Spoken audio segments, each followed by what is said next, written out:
This conference will now be recorded. We're here to welcome our speakers, Mr. Brian Dalk and Ms. Lydia Edwards, to talk about tax implications on cooperative businesses. And just a brief introduction about the both of them. Our first speaker, Ms. Edwards, is a Boston City Councilor and also works of counsel for Jason Weiner PC. She graduated law school in 2006 and received her LLM in 2015, specifically focusing on cooperative tax law. Prior to working for Jason Weiner PC, Lydia Edwards worked as a legal services attorney with the Greater Boston Legal Services and with the Brazilian Immigrant Center. And Ms. Edwards has a particular passion for workers' cooperatives and believes that cooperatives, if done right, are the best mechanism for a democratic workplace. And now, just for a brief introduction about Mr. Dalk. He is a CPA and a senior manager at Wagner CPAs in Madison, Wisconsin. For the past 15 years, he has provided audits, financial reviews, tax returns, and consulting services for hundreds of cooperative organizations all across the country. Brian received his master's degree in business in 1992 and his CPA designation in 2006. And prior to joining Wagner CPAs, he owned a business and worked as a financial manager for several nonprofits and cooperatives in Wisconsin and California. So yeah, it's great to have you both here, and I guess we can start with Ms. Edwards. Great. So I'm going to do a little bit of history and also announce some resources for folks to look at. And while Brian's talking, I'll put the links to them that way in the chat so that people can get them later. Again, I'm going to go through the historical context, the tax law itself, showing you where it is, explaining some of the concepts in the law, and then we're going to go to some legal forms and the tax implications very briefly of the different kinds of cooperatives that are out there in terms of the business setup. And then I'm going to conclude with some very common questions that I get about taxes. And then I'm going to turn it over to, I'll open up for brief questions if anyone has any, and then I'm going to turn it over to Brian, who's going to give you a breakdown of the, I think, an excellent breakdown of how it actually functions.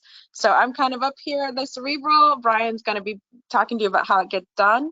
And feel free to, I don't know if there's a chat function or whatnot, but we'll start with the first slide. So again, talking about the history of cooperatives, first resource I'd like to note for those who are interested, especially in diversity and leadership and the African-American role in cooperatives, is Collective Courage, a history of African-American cooperative economic thought and practice by Jessica Gordon-Nemhard. Dr. Jessica Gordon-Nemhard.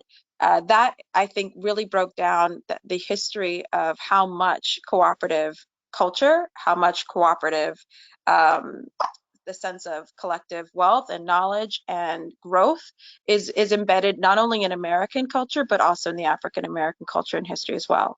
But essentially, I know you've gone through what a cooperative is and how it is about the economic activity and solidarity, again, found with slaves, with immigrants and domestic workers. Those are the domestic workers and immigrants are the ones I work with the most. And oftentimes it's not been a formal collection of these things. It really didn't become, I would say, formally recognized by a lot of traditional government entities until the 19th century in England. And a lot of that had to do with agricultural cooperatives. And had to do with people producing on small family farms and then selling under one name or brand. Next slide.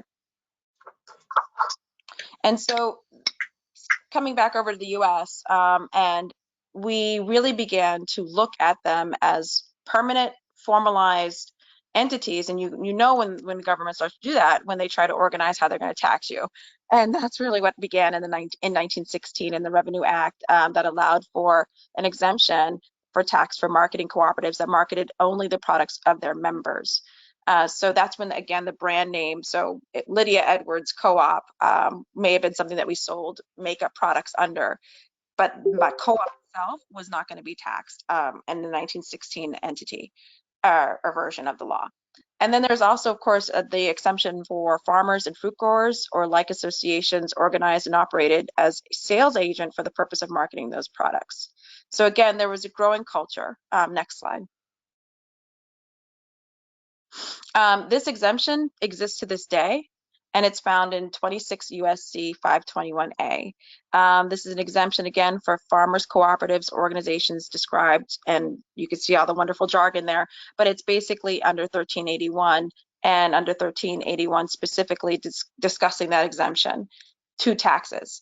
Newsflash, today, the vast majority of cooperatives, however, are taxed or given some sort of pass-through tax provision. But so very few are not taxed at this point. Well, at least a lot of the ones that are going to be forming that I've been working with. So next slide.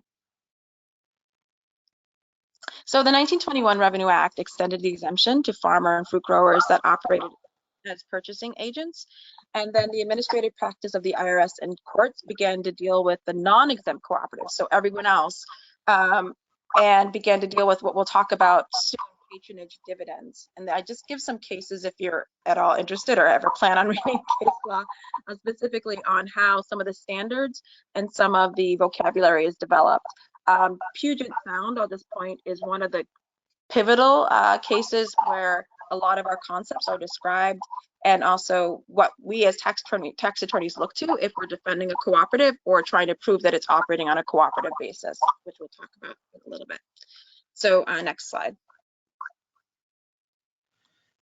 So then comes the 1951 Revenue Act, and these Revenue Acts are all different forms of tax laws. And so they really began to formalize the non-exempt cooperatives for the first time, because again, we were really just looking at case law and other things to kind of figure out what to do with the rest of us, while the farmers ones were more formalized in the earlier Revenue Acts. So here comes along congressional intent, and to show what to do with what is patronage income. Again, we'll talk about that in a little bit.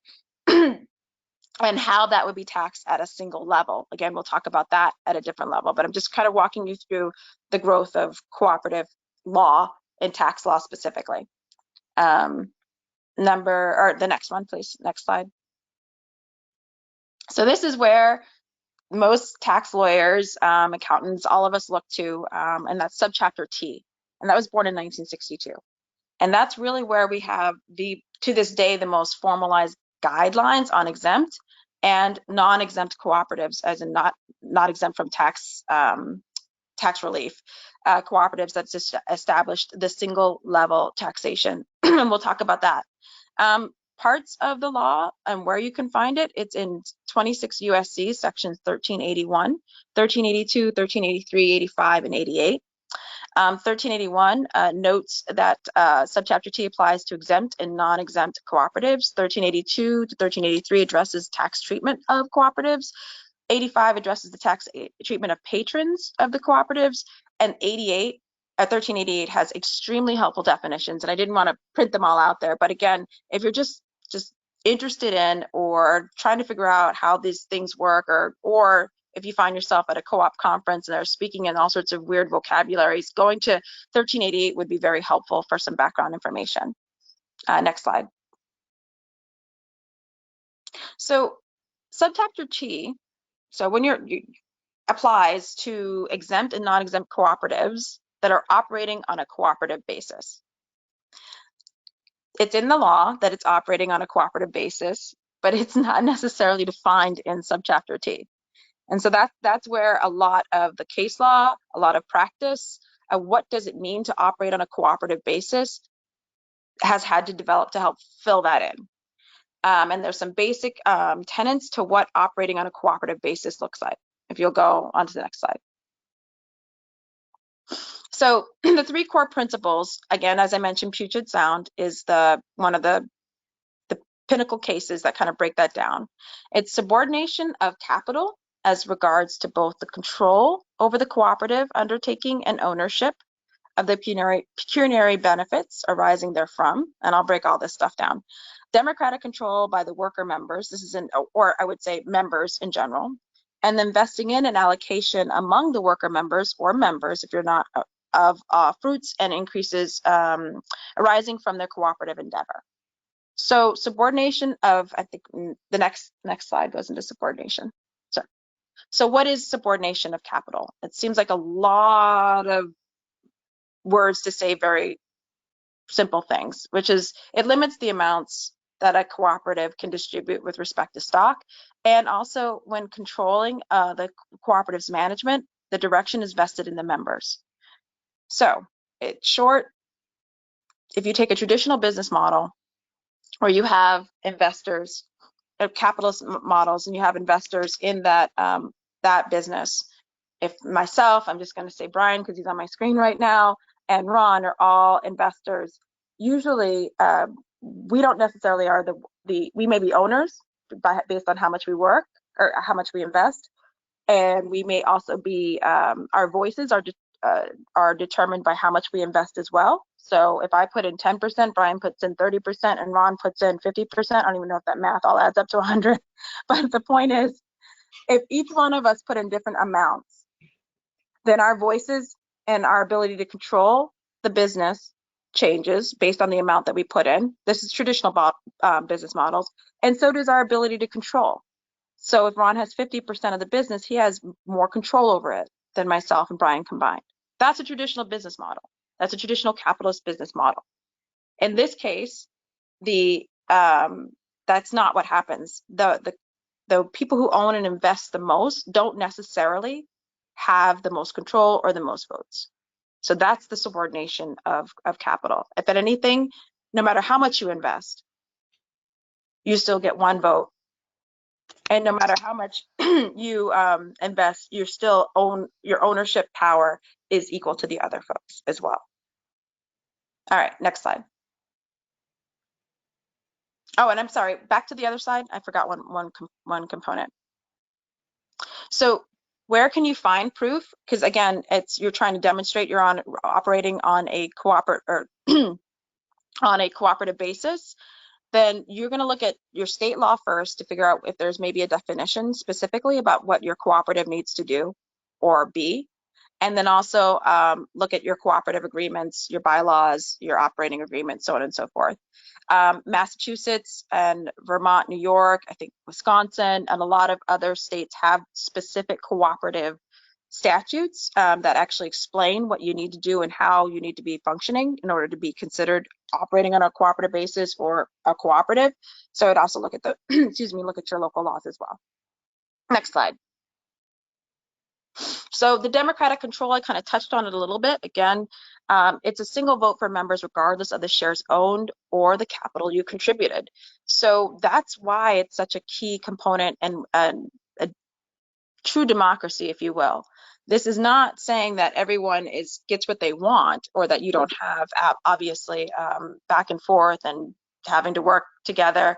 It does mean, though, that no matter how rich you are coming in there, you're not going to make the ultimate decisions over the entire collective cooperative. And so you wouldn't have, for example, non-members to have voting rights like the capital owners, because that would take away the democratic control test. And again, where would you find your demonstration of democratic control? It would be in your bylaws, your operating agreement, which I do a lot of, and there's a whole section literally on who votes, when they vote, the quorum for the vote, how often you can vote, and then who becomes the directors, and it's all broken down, usually in your bylaws and operating agreements. And of course, you're going to, as you are a cooperative and start to cooperate, you need to make sure you're documenting all of your votes, what you voted on, who voted, so on and so forth. Again, because if you are challenged as a cooperative, it's usually under for tax purposes, and they want to you need to demonstrate that you are cooperating and you are actually operating on a cooperative basis. Next slide. So this is where it gets a little more wonky than most people care to, but I think it's really important to talk about this. The proportionate allocation of profits. So what does that mean? The net profits are distributed according to patronage. So what exactly is patronage? For worker cooperatives, it's how many hours you work. For housing cooperatives, it may be like based off your square footage and the rent payments and that you own within the building. It's all proportion to how you cooperate, consume, buy, and purchase within the co-op. Again, not dependent on how much money you put in before. So but it has to be based off of something, and it's got to be documented. So I go back to worker co-ops because it's just sometimes it's easier for me to just put that in there. If I work 20 hours for my worker co-op, then my proportion of the net profits is based off of those 20 hours that I've done. Okay, that's basically what it's saying, and you got to show that the two are connected. Next slide. So Patriot Dividends, those are the things that may be paid on my patronage must, and then next slide, be allocated because of a legal obligation to do so. So you need to show that in your bylaws, and the IRS will require that. And again, I put the case law that explains that. Next. Come from your patronage net income. That's the income that you're deriving from the actual work of the cooperative. This wouldn't be income. So for example, if your cooperative owned a building, a worker cooperative owned a building, and that building got rents from somebody else just because it's a landlord, that's not income that's coming from patronage. That's not that income. We're talking about the patronage income only. Next slide, or next, yeah.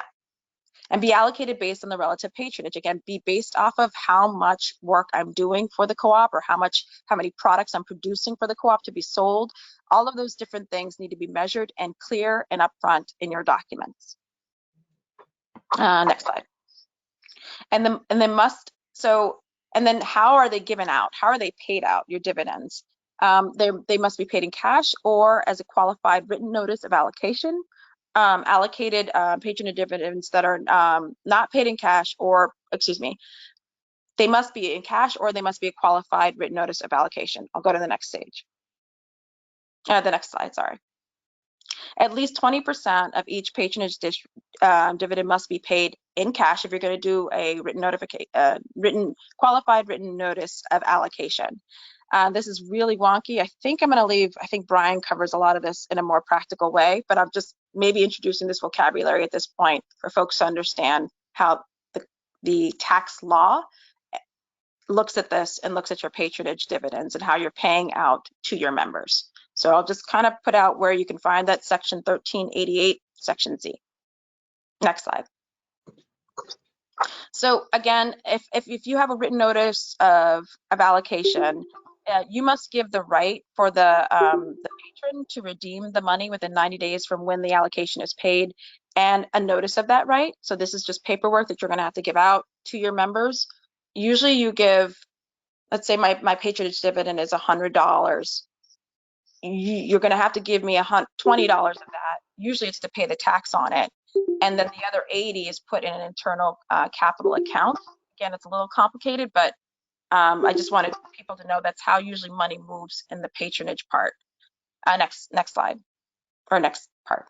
So if they're receiving a dividend on capital stock or other income from ownership share, if you don't want that payment to be subtracted from your patronage dividend, essentially what this is saying is make sure that the dividends, how they're allocated and from what form of income they're allocated is very clear in all of your documents. Just don't assume. Please just don't assume. And do your best to outline how your money moves. And it's usually in your capital section of your bylaws or your operating agreement, how your money moves. And also in your operating agreement or bylaws, you will actually have to have people commit to their tax obligations under to pay their taxes, and in some cases to pay their taxes and tax obligations under subchapter T. Again, that's the legal documents that you're going to have. Next slide. So again, we have the written notice of allocation, which discloses to recipients the stated dollar amount allocated to him or her by the organization and the proportion thereof. Again, I would be told in writing, you get $100. And this can be any capital stock, revolving fund, certificate. These are all different kinds of ways in which you can give this written notice of allocation. Next slide. There's qualified and then there's unqualified. So if you give a qualified one, I'm going to summarize this very quickly. If you give a qualified written notice of allocation, that means that the pass-through of the tax obligation is going to the patron, and you will pay taxes on that written notice of allocation. It doesn't mean you actually get all the cash, but you will be paying taxes on it. I'm going to go to the next slide because I think it's just easier than to go through all this text. A non-qualified one means that you would still get your paperwork but that the co-op will not be taking the deduction and that the co-op would be paying taxes on that for now. Why would you do that? I think that's in the next slide. It's about tax planning and income. Who needs or doesn't need or want the taxable income? Many of my clients in legal services couldn't afford to claim income in these, written IOUs or written notices of allocations because they were either on food stamps, Social Security, their rent would go up, and so they couldn't afford to do that. So the co-op would have to do that. Now, that doesn't mean ultimately when you go to take your internal account out or your money out, one day you will have to pay taxes on that. But they couldn't afford to claim the income.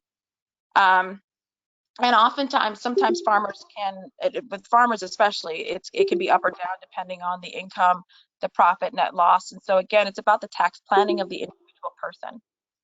So next slide. So again, I mentioned there's different forms of which a co-op can exist. And just a very quick kind of basic way in which co-ops can exist as an LLC. They can exist and be taxed as an S Corp, a C Corp, traditional C corporation, or they can use the subchapter T version as well. So there's different ways in which people will move through the cooperative tax law. And again, that depends on your members. Sometimes it depends on your members' immigration status. And all of those things you would work out usually with your tax attorney or accountant as you're going to write your bylaws and break down what you do or don't need. And it also depends on the state laws that you have. So I forgot another form of cooperative is an LCA, which is a limited cooperative association. I think DC, Colorado, I'm not sure of other states that are starting to adopt the LCA model as well, which is a different, it would still be under an LCA pass-through, subchapter T, but still those are different forms. So the tax applications of an LLC choosing to file as an S, T, or C are all the reasons, or most of the reasons why people are picking one form or the other. An LLC, of course, is created by state statute. I think a lot of people know, I hope they know, limited liability company. It's a pass-through entity. And depending on the elections made by the members, you can, again, treat it as a corporation, a partnership. And usually at the very beginning, a lot of people choose the most flexible form, which is being treated as a partnership. Next slide. Then you can elect to be taxed as a C corporation. And a C corporation, the major difference is the double tax. So the entity itself will be taxed. Lydia Edwards Incorporated will be taxed. And then as you get dividends from them, from the corporation, you would be taxed too. That's why they call it the double tax. A lot of people tend to be very frustrated with that double tax, but for many investors and for other entities, they might prefer a C corporation. So again, that would be for the cooperative to decide what best form it is for it to be opened up. And that could be depending on your investors, that could be depending on where you are in the country, all of these different things. Also the employment status of your officers and your employees, all of that determines what entity you're going to pick. Next slide. S corporation was kind of a new entity that was created, and it's a pass-through corporation. So it allows for wages of employee members to be taxed at employment tax rates. That's a good thing. However, sorry, I went a little ahead. I'm sorry. Let me go back. This gets you the limited liability that you want in an LLC, but no double taxation. You need to be a domestic corporation and have only allowable shareholders, which may be individuals, certain trusts and estates, and but it can't be partnership corporations or non-resident alien shareholders, which is an interesting dynamic we could deal with immigration law. But the S corps are flexible, but they also have some really interesting limitations as you can't have more than 100 shareholders, have only one class of stock, and not be an ineligible corporation. So certain financial institutions, insurance companies, domestic, international, and sales corp. So some people like this S corp. because they feel like they get the best of both worlds, but there are certain limitations in order for you to get that. And so for I don't know too many cooperatives that have elected to be an S Corp. I know more that have chosen the C or just sticking with the LCA or the just an LLC outright in partnership. Next slide. So T Corporation, or basically using subchapter T, it's a cooperative that is electing for the pass-through entity with regards to the Patriot Dividends and patronage source income. So essentially, not all income is able to pass through, but by that I mean go straight to the members to be taxed and not taxed on the co-op. But this is again, this is subchapter T, which we went through, and a lot of people, co-ops, are electing to do this and go through subchapter T. Again, for worker cooperatives, a lot of them prefer to go through this, and that they personally, there is a back and forth about self-employment tax rates versus W-2 on some cooperatives, and how this is on their dividends, if you will. So what they pay the workers at the end of the year, not your payroll taxes, your dividend or your profit or your share of the profit. There's a question about that, but I would say that it is still subchapter T by far is the most flexible and the best taxing vehicle for most co-ops, especially if you've been established and if you're a worker co-op. I think next. So partnership taxes, it's basically just a subchapter K, and again, it's a traditional LLC model where you are all the owners, you're self-employed, so you're going to all the income goes right to you. You're allocated that income, and you have to pay that separately on your own taxes at your self-employment rate, which is much higher. And so to kind of conclude, or at least to hopefully, if you guys are still awake, I'm very passionate about cooperative taxes and the paperwork. I know not everyone is, but a lot of what I have found when giving advice and working with cooperatives is they come too late. They've gotten themselves into made a lot of financial decisions with no documentation of what those decisions were. They have made some tax decisions, and then now they're coming to me because they got a letter from the IRS.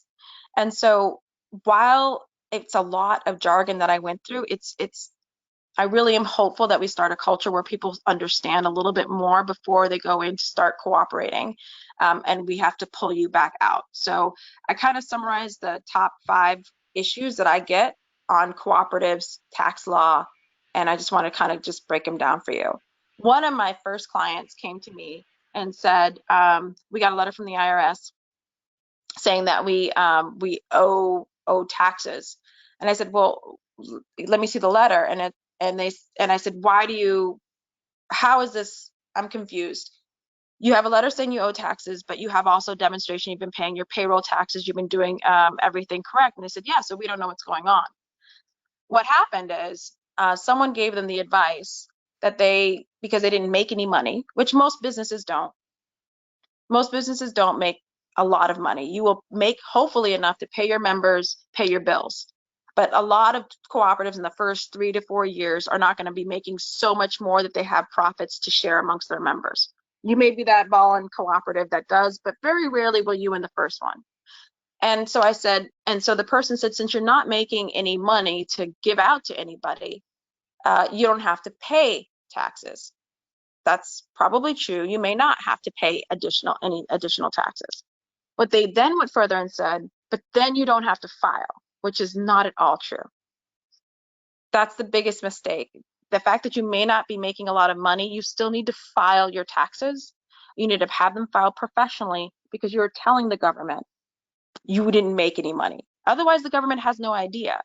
And so what happened is they had their payroll taxes going in. So the government was getting an announcement that this business is running, they're paying taxes in one entity in one form over here, but they had no indication of what was happening overall with the entire business. So please don't confuse not paying with not filing. File no matter what, and then make sure that you get an accountant to go through and make sure you're paying the appropriate amount of taxes.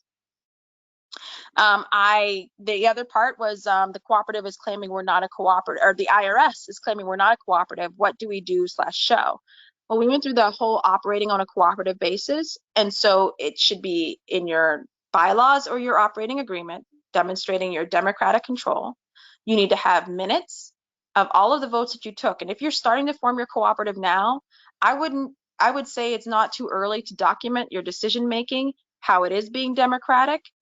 And you want to make sure that on the dates we had these questions, these members took these votes, and demonstrating that the membership and their votes had nothing to do with how much capital they put in or how much money they put in. It's always good to document how democratic you are being.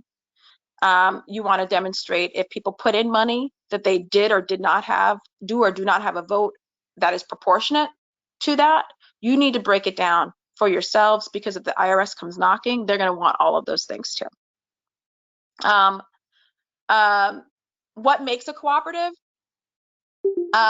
That's another big thing. So a lot of people like to use the word, we're a cooperative, and they just put it in their title or whatever. I will tell you this, in some states that will get you your business shut down. So please be careful about your state law and making sure you just don't use the word. And if you are going to use the word, make sure you are operating on a cooperative basis according to the state law that may require it. Some states actually say if you are a cooperative, you have to put it in your name. So just make sure that you, like, a name makes a difference, and your state law as well. Other taxes you're going to have to pay, same sales tax if you're selling things, payroll taxes if you have employees. All of these different things and taxes are also going to happen as well, and you need to make sure that you're conscious of that as a business owner, soon to be co-business owner with other folks. And then finally, other issues. I just want to say I have folks come to me with immigration. They have different status employees. And then the other major issue is when people mischaracterizing independent contractors and employees. Both will get you, in Massachusetts, you will have a ridiculous amount of fines to pay if you mess up the employee versus independent contractor laws. Now, each state is different on how they categorize them, but I am telling you, please become very intimately familiar with when you cross the line. Your cooperative will be paying the triple fines and will be paying a lot of money, and potentially could be shut down if you mess that up. So I'm asking you again, be very familiar with your employee rights laws. This topic isn't specifically on that, but I've had to walk through several people, and that's as simple as documenting the hours worked, how much people got paid. They need to be paid the minimum wage if they are employees. There's a lot of different things that you need to make sure you're doing, and have your payroll taxes set up as well. If they're independent contractors and they're under the LLC model, then you need to make sure that they're paying their self-employment tax, and when they get the broken off amount of whatever guaranteed payments or dividend payments, that they are paying taxes on that as well. Immigration, there is a back and forth on, so just very briefly, undocumented immigrants, the way in which ICE or immigration enforces laws is through I-9s, those I-9 forms that we all fill out when we go to work. And that's where you put your social security number and so on and so forth. If you own a business outright, you do not need to fill in the I-9 form. And so there are some cooperatives of undocumented folks or different documented folks that do that. If they are business owners, choose not to fill out the I-9 form. And I've told them the risks and benefits of that, but legally and according to decisions by the enforcement agency for the federal government, you do not need to fill out the I-9 form. And so there's the safest bet, though, however, is to make sure everyone is just considered an owner and just go strictly under an LLC if you have different documented folks in your cooperative. A wonderful resource to help you break down some of these questions that I have is called Tackling the Law Together, and I'll put this in the text. Tackling Law Together, a legal guide to worker cooperatives generally and in Massachusetts. This was done by the Harvard transactional law clinic, and I was a consultant on the tax portion of this, but there's also a section on immigration and on workers' rights. So I highly recommend that you pick that up and go through that as well. And I can put that in the chat because I am now finished with my presentation. And I just thank you. If anyone has any questions, I'll answer. Other than that, I will turn it over to Brian. Yes, I have a couple questions. Hello, this is Khalil from Indianapolis. Hello, how are you? Can you hear me? Oh, yeah, great. Okay, great. First of all, I appreciate the presentation. Very relevant information. I had a couple questions relative to what we've got going on. I'm curious about, wanted some more clarity about the TCorp and understanding the notion of returning earnings. We're operating a construction cooperative, but not a workers cooperative, more of a shared service cooperative, and we're kind of coalescing the skills of other construction companies and also do some of the work ourselves. My understanding of filing, we're operating as LLC, and filing as a T Corp gives us leverage relative to our presenting ourselves to lenders. So we can, and especially in our work, we got some work that we're looking in, projecting in the future.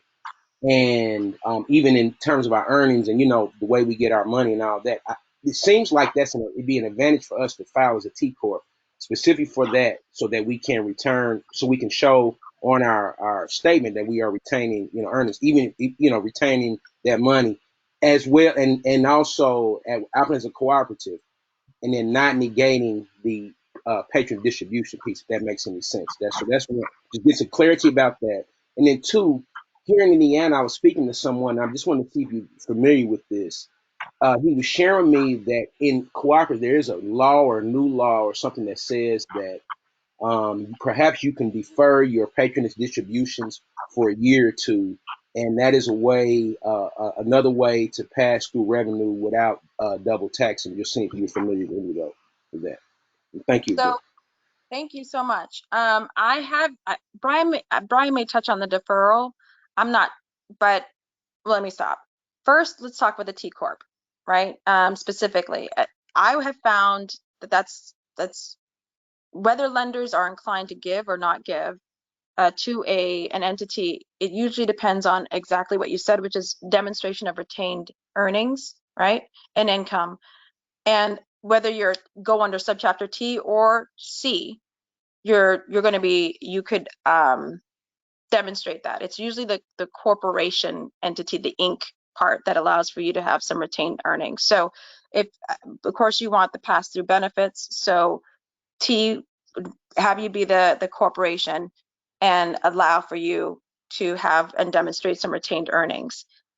I can't speak for the lender though. I don't do the lending part as to what they prefer or not prefer and so on and so forth. I can't really give you any legal parts, but you are correct. Having some retained earnings does usually make you more attractive as a business entity for lenders. But I don't know the bank.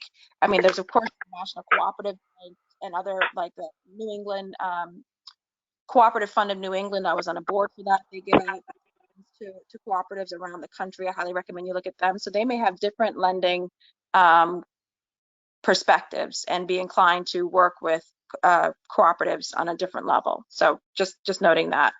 And then your second question is about deferred earnings and being able to tax on your dividends. I didn't hear you. Yes, ma'am. Yes, that is it. Yes. And just curious about a law or something that if you defer or something like that, you can absolutely possibly not have to pay taxes. Yes, or at least double taxes. So the way for your patronage dividends, the way they're allocated to you, if it's in a qualified written notice of allocation, that would be put in your internal capital account, and you are given usually cash amounts to help you pay taxes on that year. And your question is, how do you not have to be assessed taxes on your written notice of allocation or your patronage dividend? Because my thought would be that you would just do a non-qualified notification of allocation. You just opt to just do that under a non-qualified basis and have the co-op have that, and then you not pay taxes on that. Only when you would take out the money from that internal capital account would you then be issued qualified written notice of allocation that year. That makes So sense. you may just opt to just do non-qualified. As I mentioned, there's many reasons, right? You may not be able to claim that income that year. You may not, it may hurt whatever benefits you have. There's all sorts of tax planning things that you can do as a member and work with your particular cooperative to figure that out. Thank you so much for the clarity. I appreciate that. Lydia, I have a question. A lot of groups are electing in some ways to incubate cooperatives because of the work that it takes to build membership and build sustainability.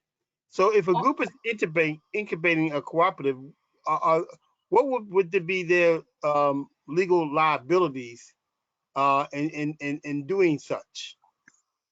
So it depends on how you're defining incubation. So if you're, I have a lot of like nonprofits that do a lot of setting up co-ops, and sometimes giving them, raising grant money for them, or they'll give them the seed money or the space for that business to take off. That might, is that what you mean?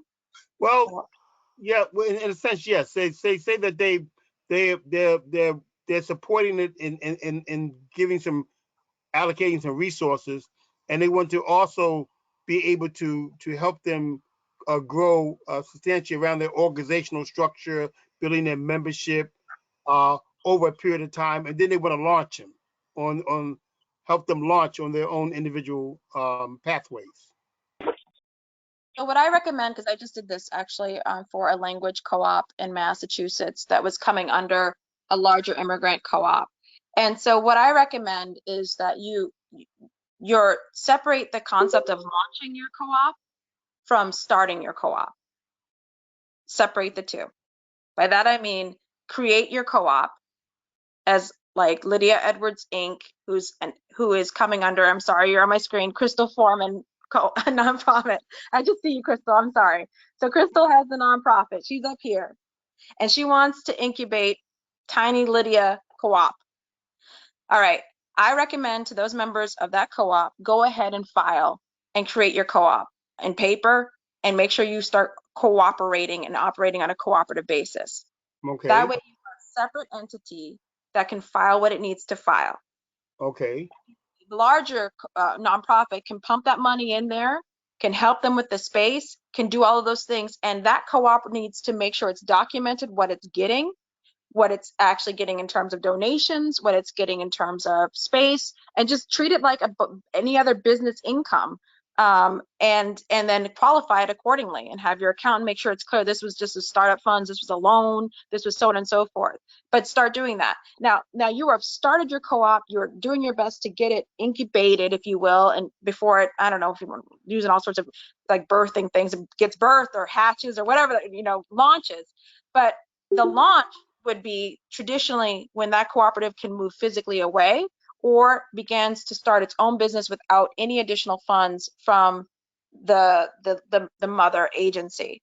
But for as far as tax purposes is concerned, and as far as like legal is concerned, I say make yourself legal, make yourself seen, and work right away. Okay then. All right, thank you.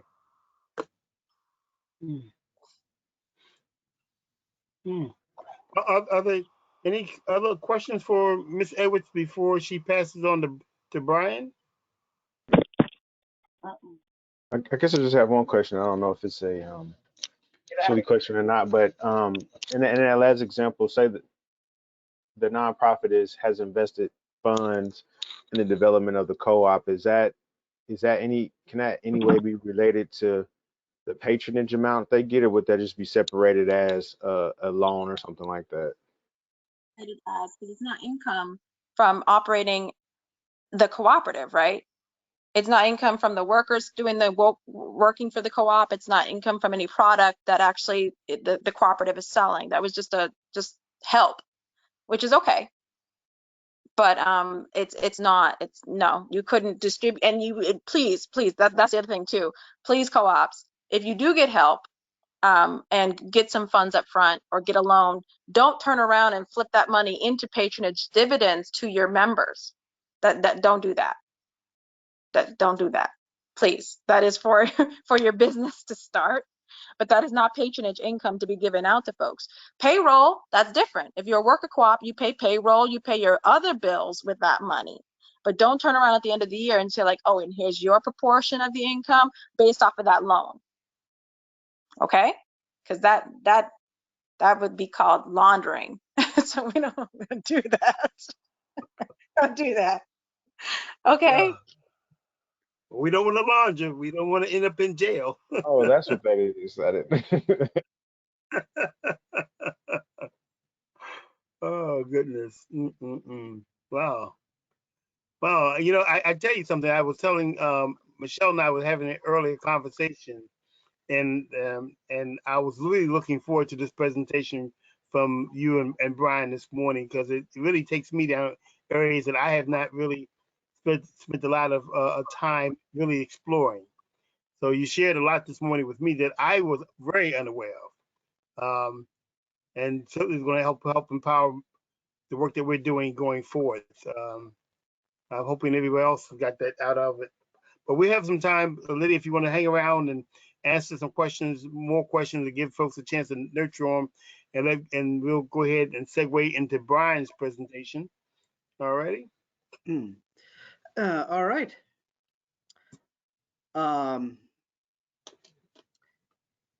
Let's see.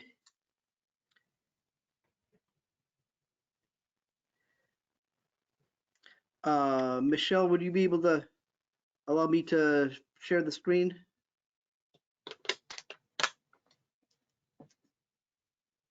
Yeah, you should have the ability now. Okay.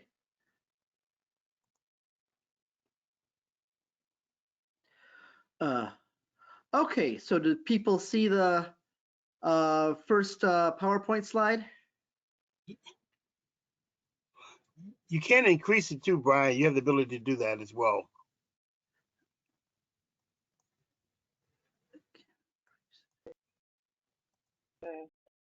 Okay. That may be nice and get Joe a hotel room. I think he just needs to pick presenter view. Let's see. At all. At the bottom next to the like where you can zoom in or out, there's like a box that looks like the presentation thing. If you just press that, you can present the slides.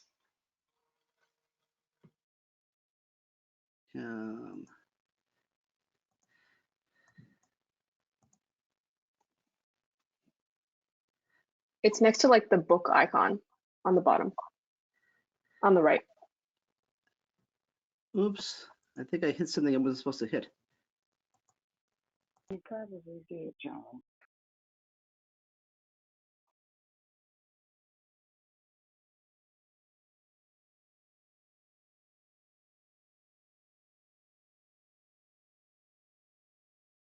Tell you what, Michelle, maybe you could just do the slides like we had for Lydia. That would be fine with me. Okay. Okay. So I am Brian Dalk. I'm an accountant at Wegner CPAs, which is a firm that does a lot of work with co-ops all across the country, including a lot of worker co-ops. Can we go to the next slide? So one important point just to bring up at the very beginning is that when a new entity is formed, there are quite a number of different kinds of taxes that the entity is responsible for, not just income taxes, but a lot of other things like sales taxes, property taxes, and payroll taxes. You know, any one of those is something that the entity, the co-op, could get in trouble for by not filing, and if their tax is owed, by not paying. So it's not a great excuse to the taxing authorities to say, oh, I'm sorry, we're just a bunch of people who got together to form a co-op business and we didn't know that we were responsible for this stuff. You know, once you're a viable business, those things need to be accounted for and complied with the proper taxing authorities. Next slide. And this is some of the kind of a summary of some of the things that Lydia reviewed. The going back to the particular form that a co-op takes that will drive the way the taxes are prepared and filed. There's if the co-op chooses to form as a corporation, then it can utilize the subchapter T advantages, and it will file a corporate return. And the normal corporate return for a co-op is called Form 1120C, which is a special form that is specifically set up for a co-op corporation to take advantage of the subchapter T advantages. A co-op that is a corporation can also use the regular C corporation return, the standard 1120, if it wants to, but then it doesn't get the advantages of subchapter T tax benefits. And then if a co-op is formed as a partnership, that would drive the tax form as the partnership tax return, which is the Form 1065. If an entity is an LLC, there is no specific tax form that's just for LLCs. LLCs have choices as to how they want to be taxed. An LLC can choose to be taxed as a partnership, and in fact, that's kind of the default way that an LLC is taxed if it doesn't really do anything about it.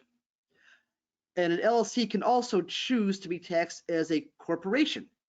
And if an LLC is choose to be taxed as a corporation, it can then in turn, if it's an actual cooperative, it can choose to be to take advantage of the subchapter T tax benefits and file the Form 1120C. So LLCs definitely have flexibility as to how they're treated for tax purposes. And then the S corporation, it would have the 1120S prepared and filed. And then some co-ops have tax exemption. And I guess I want to make it clear that when I say tax exempt here, I'm not referring to the tax exempt that Lydia mentioned about how some co-ops, especially farmers co-ops, can be considered to be tax exempt at the very beginning by the IRS. Tax exempt co-ops here are co-ops that actually are eligible to get charitable 501c3 status from the IRS as a separate application from being a cooperative in the first place. And so as I go forward in these slides, we'll kind of take a look at some of these things in a bit more detail and look at the advantages of choosing the particular type of co-op and the approach it chooses for tax purposes. Okay, next slide. So let's take a look at some of the issues involved when a co-op would choose to be a corporation or an LLC that is taxed as a corporation. As I said before, the standard form would be the 1120C. That's the corporation form that's specifically designed for co-ops. And the 1120C is due 3.5 months, within 3.5 months of the end of the year, which is April 15th, for co-ops whose fiscal years end on December 31st. You can choose to get an extension if you need to, that lasts you an extra 6 months. But with any tax, whether it be a co-op or a corporation or even your individual personal tax returns, getting an extension of time to file is not the same as getting an extension of time to pay any taxes you owe. So if you're a financially successful co-op and you are going to have your return done by April 15th, you should make sure you're all paid up with your taxes for the year that you would reasonably expect to owe, so that you don't incur underpayment penalties at the end of the year. And you don't have to have your fiscal year end December 31st. Many co-ops might choose to have a fiscal year ending a different month for various reasons. It's not hard to set up a fiscal year that ends in a month other than December. Okay, next slide.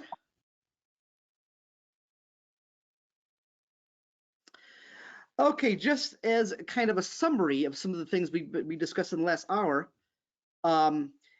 is one of the great things about co-ops with respect to tax law is that subchapter T allows a co-op to pay a patronage dividend, and that dividend is it will be taxable to the members receiving the dividend, but it is tax deductible to the co-op. And that is a fantastic advantage that co-ops have over other corporations. Most regular corporations, when the corporation has net earnings for the year and decides to declare a dividend, that dividend is not tax deductible to the corporation. So if you own a bunch of stock in, say, Microsoft, and you get a dividend from Microsoft for the year of $1,000, that $1,000 is taxable income to you as someone who owns the stock, but it is not tax deductible to Microsoft. For a co-op, that dividend would be taxable to you as a member, just like any dividend, but it also is tax deductible to the co-op. And so that is the single most wonderful income tax advantage that co-ops have as organizations that are cooperative corporations. Any net income that the co-op has that is not allocated to the members as a patronage dividend is then taxable to the co-op.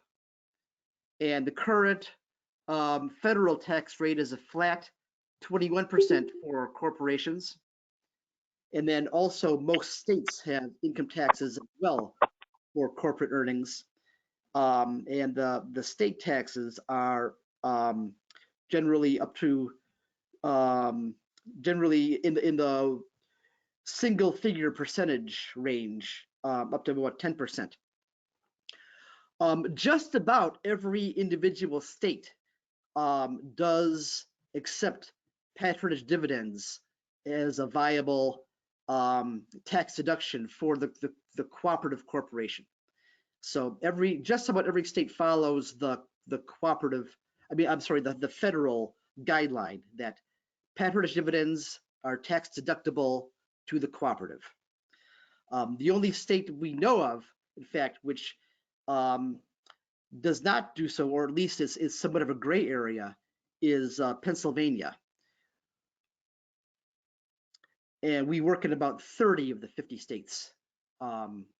So there are a few states that we're not quite sure of because we've never worked with a co-op there. But I know that almost every state on the East Coast, including Maryland, does in fact accept the tax deductibility for cooperatives for patronage dividends.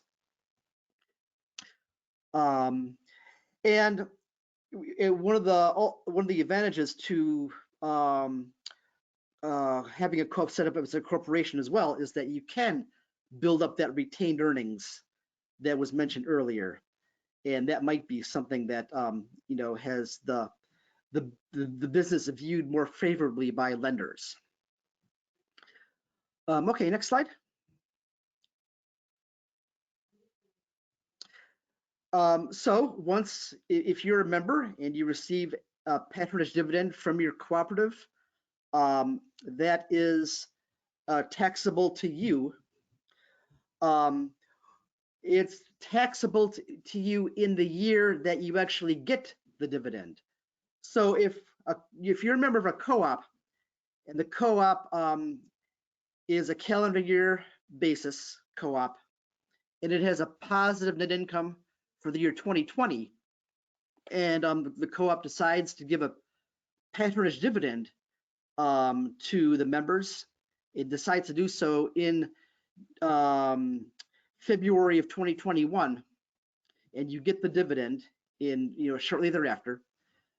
That dividend will not be taxable to you as an individual member until the year 2021. So you would have to account for that when you're doing your taxes in early 2022. But meanwhile, the tax deduction to the co-op itself occurs in the year that the co-op had its earnings on which it's doing patronage. So it's actually deductible to the co-op in 2020, but not taxable to the members until 2021. So that's a kind of a nice timing issue that exists for the deductibility to the co-op being an earlier year in some cases than the taxability to the members.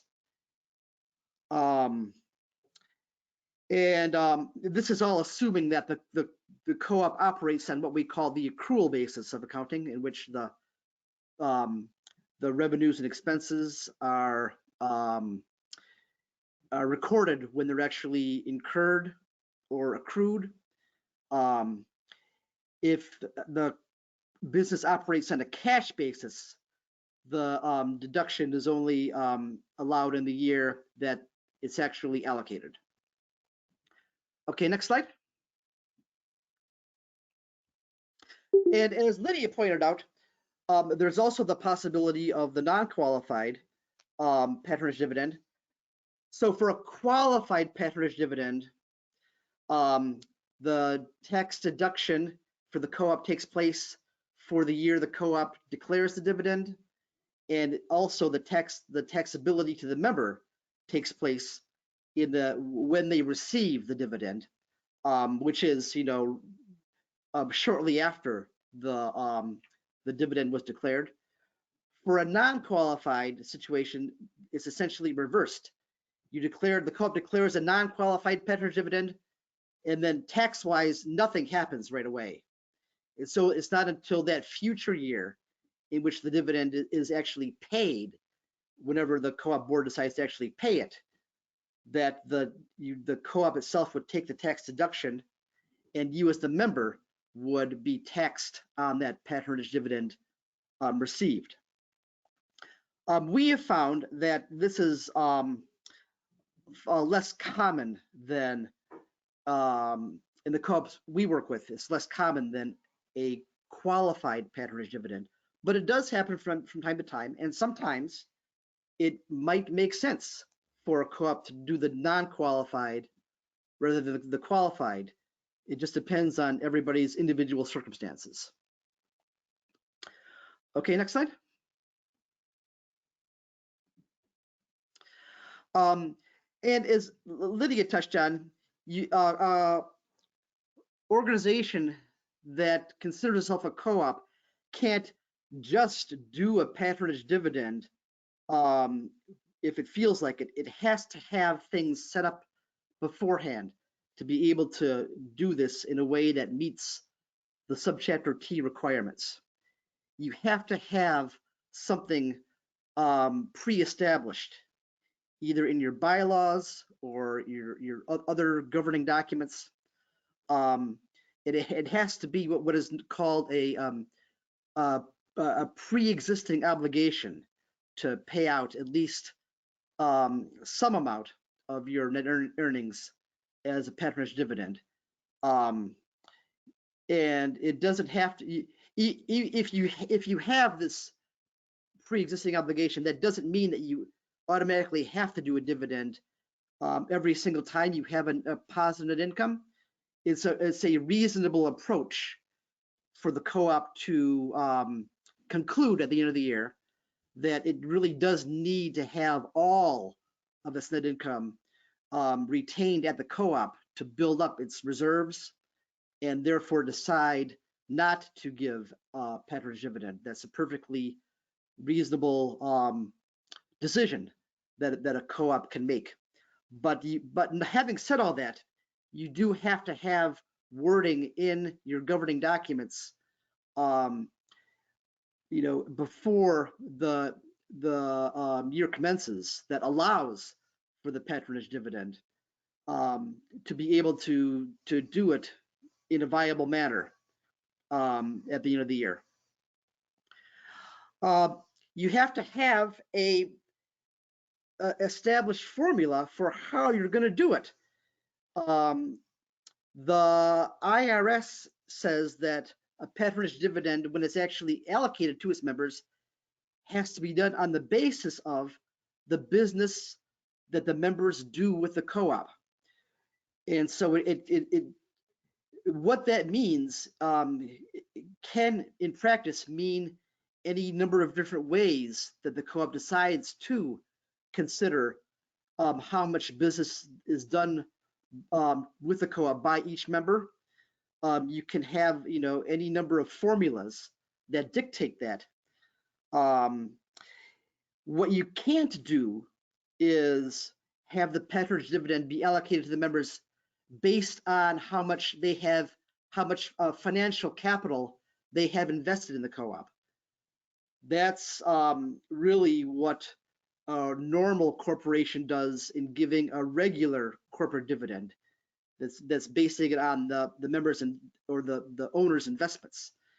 And you can't do that for a patronage dividend in a co-op. It has to be based on how much business the members do with the co-op. And so you have to have it be set up that way. Most worker co-ops will have something set up in which the amount of the dividend or the amount of the business done with the co-op is based on the number of hours worked. So if one person works 2,000 hours for the co-op during the year, and another person works 1,000 hours, that first person would get twice the patronage dividend as the second person. But you can have things set up so that you have tweaks or modifications to that general approach. You are allowed to do something called different weightings to the member hours, so that some members who are more experienced are allowed to have a slightly higher weight than other members who are less experienced. That is acceptable. But please have your formula or your method very clearly and explicitly set up before the year starts, and don't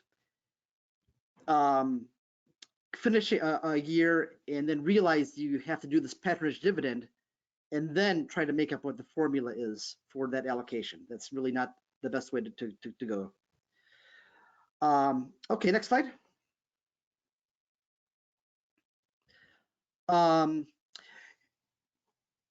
important point to re-emphasize is that if you decide to do this thing called the qualified patronage dividend, and you are fortunate that your co-op has had a good year financially and you have the funds to allocate and it's all set to go, the co-op then doesn't have to give the full amount of the dividend to the members in cash immediately. It is allowed to retain a portion at the co-op level indefinitely. So that's an excellent way for a co-op to take advantage of the patronage dividend and get the tax deductibility for giving out the dividend, but still keep a good amount of the cash at the co-op level so that the co-op has some cash to work with there is a rule that you can't retain 100% of the dividend. You have to give out at least 20%, and that 20% has to be given out at least, the 20% in cash has to be given out at least 8.5 months by the end of the year, or I should say, has to be given out no later than 8.5 months by the end of the year. So that would be no later than September 15th for co-ops whose years end December 31st. And then that retained portion stays with the co-op until some future time when the co-op decides to pay that out to the members that it belongs to. But like I said, there is no time limit for how long the co-op has to keep that cash. It is something that the co-op can keep indefinitely. It really should, though, maintain good records going forward as to who the members are that retained patronage belongs to. You know, so that in the future, even though there might be turnover in the co-op and turnover in the people maintaining the books, you know, the records of who is entitled to that retained patronage still remain and can be easily accessed. So the co-op has the advantage of doing a patronage dividend and deciding to retain some of that patronage dividend, and therefore only giving out a certain portion of that amount in cash. The co-op gets the full tax deduction of the full dividend, even the retained portion. However, keep in mind that the members getting the dividend will be taxed on the full amount as well, including the retained portion. So that's something you want to make sure people understand. And many co-ops, when they decide to give a dividend and retain some of that dividend with the co-op, they will have that cash portion be a bit higher than 20%, just to make sure that the dividend income that the members receive and have to report for their personal taxes, the cash amount will be sufficient to cover their taxes. So 20% might not be enough for members to pay tax-wise on the full dividend they get if you consider the federal rate plus the state rates that they would have to pay. Sometimes co-ops have a policy in which they pay at least 40% of the dividend in cash, just to make sure everybody will have enough to cover the tax liability associated with the dividend. Okay, next slide. Let's go through a specific example. This will be a very simple, straightforward example that I'm hoping everybody can follow easily. If you have a co-op, let's say called Co-op Blue, and you have taxable income for the year of $20,000. Next slide. This co-op just has two members. Member A worked 2,000 hours. Member B worked 1,000 hours. You also have non-member workers who worked 1,000 hours. That work from the non-members has to be accounted for in the overall total hours added up in the formula. So you do have to include non-members as well. So the total hours worked is 4,000. Can we go to the next slide? So you allocate the $20,000 over 4,000 hours. Member A, who worked 2,000 hours, will get half of the dividend. Member B, who worked 1,000 hours, will get a quarter of the dividend, or $5,000. And the non-members will get will have the 5,000 allocated to them, but because they're not members, they don't actually get the dividend. So that $5,000 will just stay with the co-op. Next slide. So the Patriot dividend will be member A gets 10,000 in the dividend, and member B gets 5,000.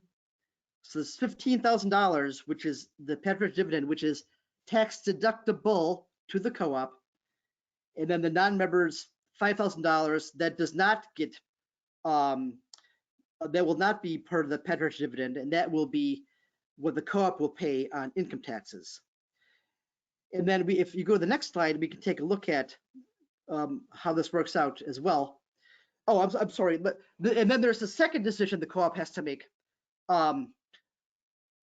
How much of that dividend will be given in cash, and how much of that will be retained? And now, if we go to the next slide, the co-op might make a decision that 20% will be in cash and 80% retained. And so we saw that member A will get $10,000. Well, they're actually going to get a check for $2,000, and $80,000 will be retained by the co-op in their name to be paid to them in some future year. And member B will actually get a check for $2,000, and $4,000 will be retained by the co-op and paid to them in some future year to be determined. And when the co-op does pay that retained portion, so when it pays that $8,000 to member A and $4,000 to member B in some future year, the members do not get taxed on that cash at that time in the future because they've already been taxed on it when they were notified of the patronage dividend in the first place. And if we go to the next slide, this is kind of an overall summary. In this example, the co-op will pay out, will declare $15,000 in patronage dividend. They will actually cut checks for $3,000. They will retain $12,000 as equity, and the remaining $5,000, which is the difference between the $20,000 they had in income and the $15,000 that they paid in the dividend, will be taxable to the co-op. That's the co-op's taxable net income. And at the federal and state tax rates, we're estimating 9% state tax rate. That's about a tax liability of about $1,500. And obviously, if the co-op hadn't done a patronage dividend for the year, the taxable income would have been on the full $20,000, and obviously their tax liability would have been far higher than the $1,500 that is incurred just on the amount that they did not declare for patronage for the year. Okay, so that was kind of a simple overview. Obviously, in real life, co-ops will have more than just 2 members, but that's kind of the way it works. The number of members and the amounts of money will probably be a bit more complicated, but as a basic overview, that's basically how things work for doing qualified patronage dividends to your members in a worker co-op. That's that, and all this that we're working on right now are worker co-ops that are set up or choose to be taxed as corporations. Okay, next slide. And as we have been touching on, you do have to have a proper notice of allocation about the dividend to make it makes the dividend qualified as a bona fide dividend that gets all the tax advantages that we discussed in subchapter T, and it's just a nice thing to do to the members to really explain to them what's involved with the money they're getting and how it should be treated for their personal finances and their personal taxes. The way that the patronage dividend is reported to the IRS is through a form called a 1099 PATR. That is given out to the IRS and to each individual member by January 31st of the following year. And so that's, if any of you have other kinds of investments, you might get 1099, other kinds of 1099 forms like a 1099 DIV from a regular corporation you have an investment in, or a 1099 INT for interest income that you get, or a 1099 NEC if you have if you're compensated for compensation you've received for which you're not an employee. This is just the same kind of thing. It's in the same family. It's reportable compensation that gets sent to the IRS, and so the IRS is therefore expecting it to show up on your personal income taxes as well. Okay, next slide.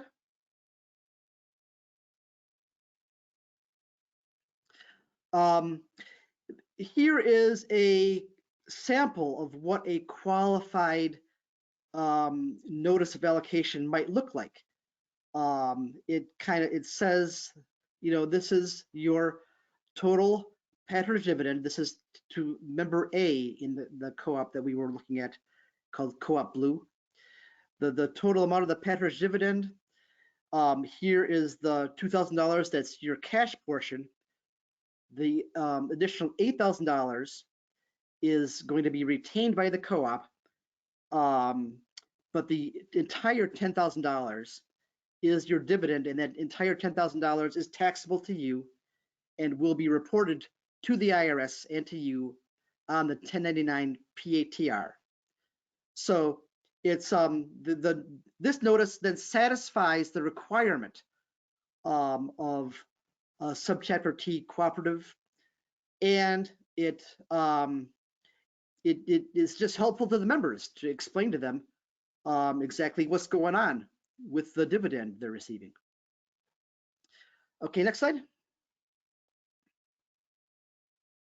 Okay, so that was just discussed was for co-ops that are set up as corporations or choose to be taxed as corporations. Co-ops can also choose to be set up as partnerships, or they can be LLCs that choose to be taxed as partnerships. In a partnership, the tax return is the Form 1065. These are due within 2.5 months of the year end. So they are, for December year ends, they are due March 15th, but there can be extensions filed. The IRS has a specific form for corporations that choose to be taxed as co-ops. That's called the 1120C that we mentioned earlier. There is no separate form for co-ops that choose to be taxed as partnerships. There is no partnership 1060. I'm sorry, there is no co-op 1065 that's separate from just a regular partnership 1065. The IRS does not recognize anything special about a co-op that chooses to be taxed as a partnership. The big thing with the partnerships is that no matter how much, well, for a corporation, the amounts that the individual members are taxed on is based on how much the co-op chooses to give out in a patronage dividend. For a partnership, there is no choice like that. The amount that the partnership makes will be passed on to all the individual members for tax purposes. So if the co-op makes $100,000 for a year, that $100,000 is passed on to the individual members it has to be recorded on the individual members' tax returns automatically. There is no choice as to how much to allocate to the members in total. It's by definition taxable to the individual members. And as we'll see, that doesn't even depend on how much of the partnership earnings the members withdraw from the partnership. So it's basically an automatic tax consequence if the co-op is set up as a partnership. Okay, next slide. So income must be allocated to members for tax purposes. No way around it. There can't be any reserves that belong to the co-op. All of the money that the co-op makes is recorded as individual equity accounts in the equity section of the balance sheet. And the tax allocation is independent of how the earnings are distributed to the members. So if a co-op, this tax as a partnership, has a net income of $100,000 and it has 10 members, those 10 members will owe a combined, they will have a combined $100,000 partnership income on their combined tax returns. And that will be the case whether they were each given $10,000 in cash from the partnership's earnings, or whether the co-op gave them nothing. It's still it's still a $100,000 total tax liability. $10,000 per member if the co-op decides that each member should get the same amount of the earnings allocated to them. So next slide. The way that the allocations of the partnerships income is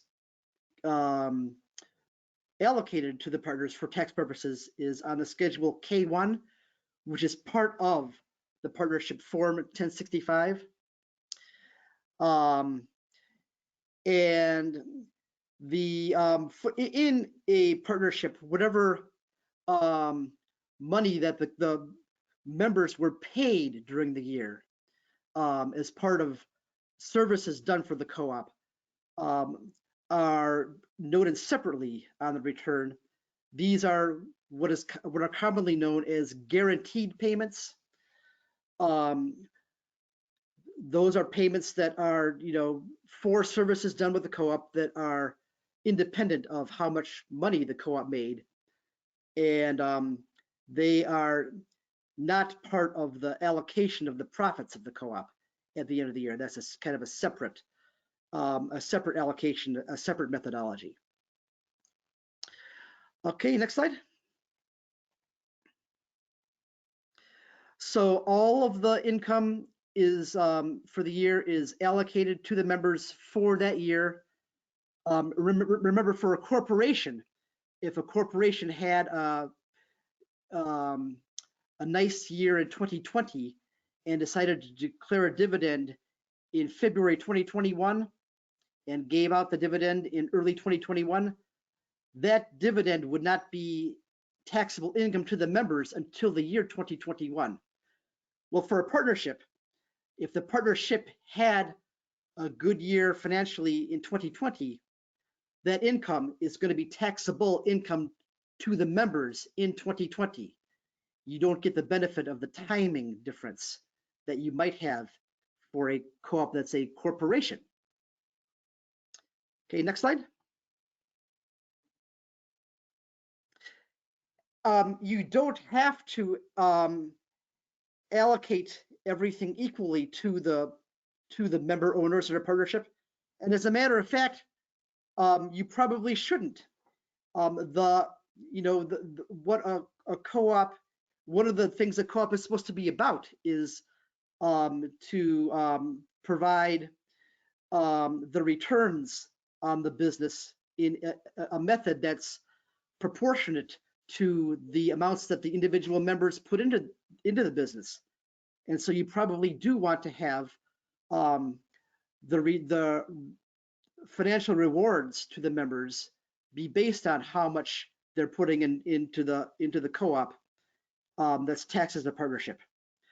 But like we mentioned earlier, for co-ops that are set up as corporations, you really do want to have the methodology laid out very clearly and explicitly in your agreement before the year starts. You want to have, you know, the methods of allocation predetermined. So what you don't want to do is go through the year and have the year end and then realize that you don't have a system in place for how those earnings are to be allocated to the members. That just results in a big mess. Most worker co-ops will choose to have the allocations of the earnings be based on the relative number of hours that the members put into the co-op. But it doesn't have to be done that way. You can choose any system you want. You shouldn't do something that is well, you can't do something that's based on a scheme for tax avoidance, and it's really kind of a violation of the general cooperative principles to have your allocation system be based on the members' investments in the co-ops. You really do want to have it be related to the amount of business that the members do with the co-op to be in alignment with the spirit of what a co-op is in the first place. Okay, next slide. Let's walk through an example for a co-op that is taxed as a partnership. We have Co-op Green. The taxable income for 2020 was $18,000. Therefore, right now, before we do anything else, we know that the individual members are going to have a combined total of $18,000 on their personal income tax returns, because that's part and parcel with a partnership. Okay, so we go to the next slide. If member A worked 2,000 hours and member B worked 1,000 hours, you have 3,000 total member hours. And then you have non-members who may have worked 1,000 hours. With the corporation examples we saw earlier, that non-member 1,000 hours does come into play in the patronage allocation formula. For a partnership, that 1,000 hours of non-members does not come into play as to how things are going to be allocated for tax purposes. The taxes have to be allocated to all to the members for the full $18,000, and the non-member hours would not be a part of this formula. So we go to the next slide. This is how this co-op might choose to allocate that $18,000 for tax purposes. It's choosing to do it on the relative number of hours worked. So member A would have $12,000 of taxable income from the partnership for the year, and member B would have $6,000 of taxable income from the partnership for the year, based on the relative number of hours they worked. And the non-members would have no income for the partnership allocated to them. Next slide. This is kind of a summary of what we just talked about. The non-members are probably going to get paid by being employees of the co-op and just getting a W-2 form from the co-op, the partnership. Although given the circumstances, it's possible that the non-member workers could also be independent contractors and then get a 1099 form at the end of the year instead of a W-2. Next slide. And then those allocations of the profits for tax purposes would be reported to the IRS in the Form 1065 and reported to the individual members on the members' K1 forms they would get from the partnership. I think it's important to point out too that members of a partnership are not supposed to get both K1s and W2s. You're really not supposed to be someone who is a member of a partnership and an employee at the same time. And the IRS has made that very clear in the last few years that you can't really do both. If you're going to have a non-member, then you can treat them as an employee or as an independent contractor. But members getting compensation should not be done through the W-2 payroll system. Okay, next slide. Okay, and then we have another possibility, which is a co-op choosing to be set up and taxed as an S corporation. And S corporations have their own designated tax form called the 1120S. In many ways, the 1120S and the S corporation status are fairly similar tax-wise to partnerships. All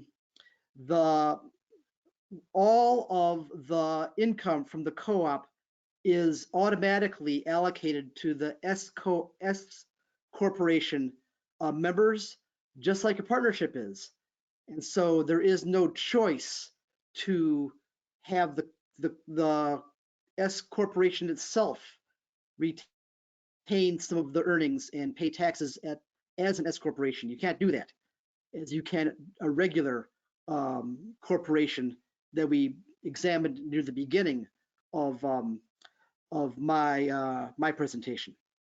So just like a partnership, the co-op members are taxed at the individual level on all of the profits, and there is no tax on the corporation itself. Next slide. Members who earn money from working for the co-op during the year are paid wages and receive a W-2. Remember, for a partnership, the compensation was this concept known as a guaranteed payment that was reported on the Schedule K1 at the end of the year.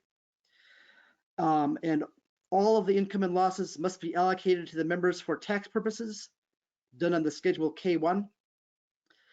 Next slide. And just like a partnership, the earnings of the co-op for the year are then allocated to the members for tax purposes for the year itself. There is no timing difference of the members being taxed in a subsequent year on a Patriot Dividend, like there was for a C corporation, or what is informally called a T corporation election that we saw earlier in the presentation. Next slide. Okay, so we hardly ever see an S corporation as a way that a co-op would choose to set itself up. I only work with about 2 S corporations of the hundreds of co-ops that our firm works with overall. And the big reason why is that there are rules as to how S corporations have to allocate their profits and losses. S corporations are required to distribute the profits and losses based on the percentage of ownership. And that's not really consistent with the cooperative principles, which state that a co-op is supposed to allocate its profits based on how much business the members do with the co-op. So you have a disalignment of how profits should be allocated per cooperative principles and how they are required to be allocated according to S corporation rules.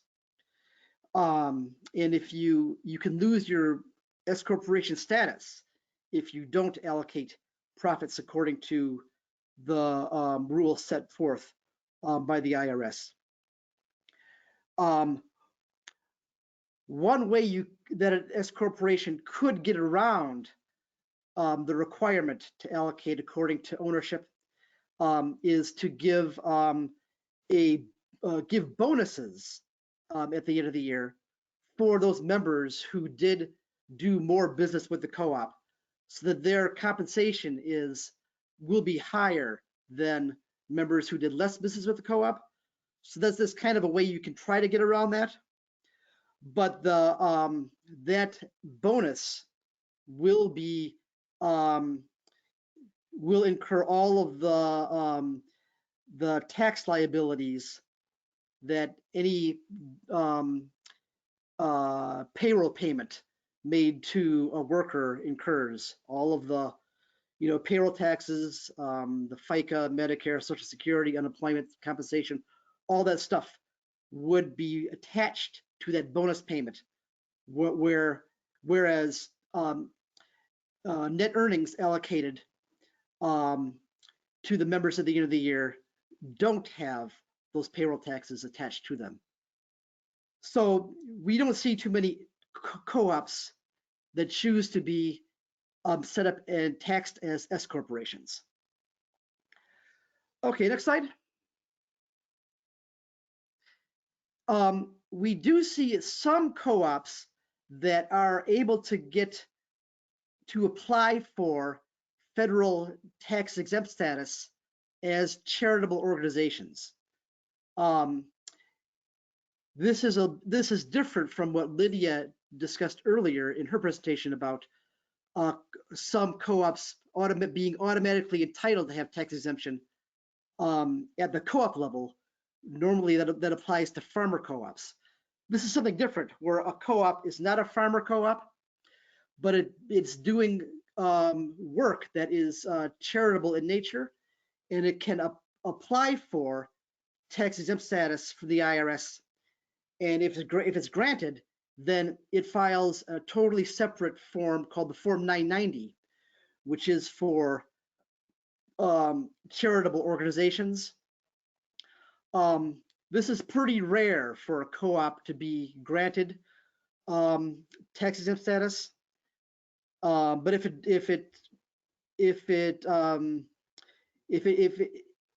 it does, then it would follow the rules for taxation for nonprofits, filing the nonprofit tax return in the 990, and all of the rules that other charities must comply with. Next slide. The main co-ops that we've seen that have been able to qualify for federal charitable nonprofit status are co-ops in the housing sector, co-ops that do low-income housing, housing attached to an educational institution, or senior housing, have been able to obtain federal tax exempt status because they're recognized as bona fide charities. A co-op that is just a really good organization doing good work that by itself is usually not enough to have the IRS grant you tax exempt status. You have to be really doing something that serves a charitable mission. So it's hard for a regular worker co-op to obtain that status. Next slide.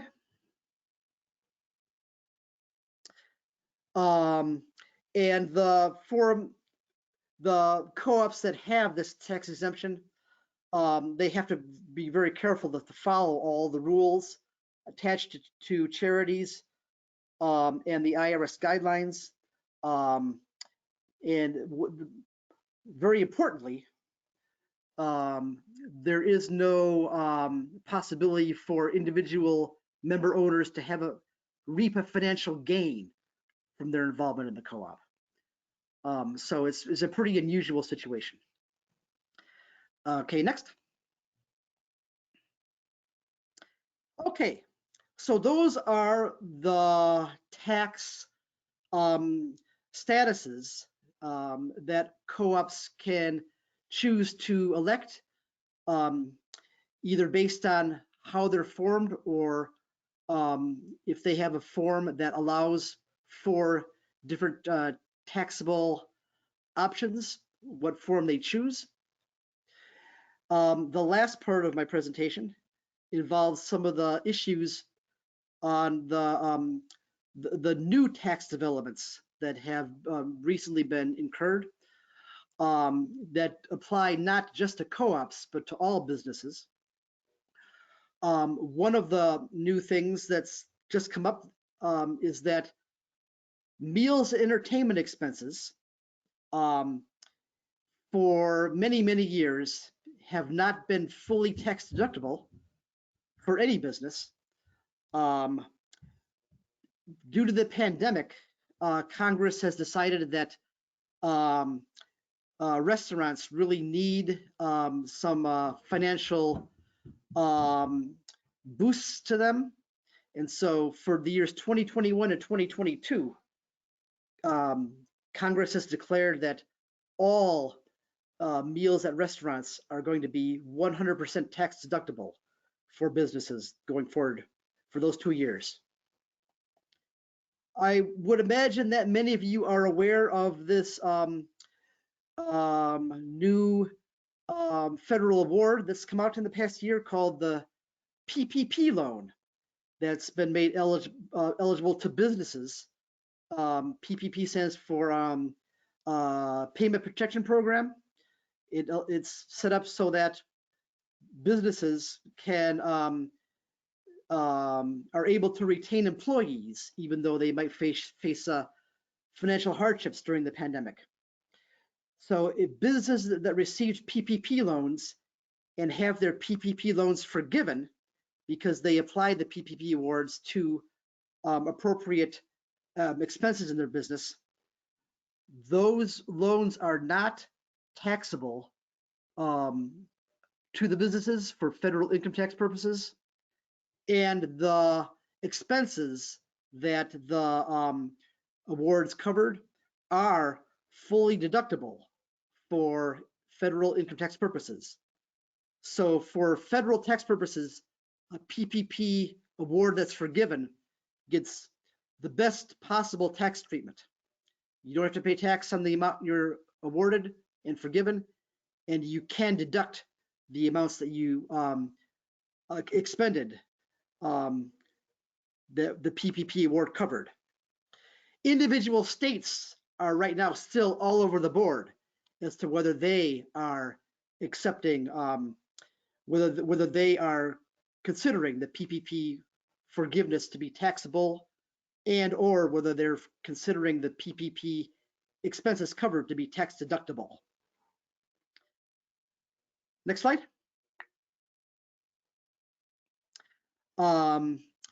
The PPP award was so popular, and Congress thought it was such a good idea in 2020 that it's made new awards, a second round of funding available in 2021. To be able to get a PPP award in 2021 called the PPP2, you have to have at least a 25% decline in gross receipts in 2020 compared to the same calendar quarter in 2021. I'm sorry, in 2020. No, I'm sorry. One more time. Your receipts in the calendar 2020 had to have been at least 25% lower than the same calendar quarter of 2019. That's it. Okay, next slide. There's a wonderful new tax credit available now too called the Employee Retention Credit. This is to reward businesses that had employees that still maintained employment levels through the pandemic. in certain circumstances, businesses are going to get a credit for having maintained employees. To be eligible, the gross receipts have to be lower than they were in 2019. Gross receipts in 2020 have to be at least 50% lower than they were in 2019 for at least one quarter. And then in quarter 2021, they have to be no more than, there has to be at least a 20% reduction compared to the same quarter in 2020 or 2019. Another way that businesses can obtain this employee retention credit is if the business was ordered to be shut down, or at least a portion of its business suspended due to a government directive or mandate. If it meets one of those tests, it can get this credit, which we have worked with some co-ops that have successfully applied for this credit, and the dollar amounts are pretty substantial in some cases. So if you might be eligible for the credit, please look into it. It really could have a substantial benefit we've been finding. Next slide. And this is the final part of the presentation. And it kind of touches on how the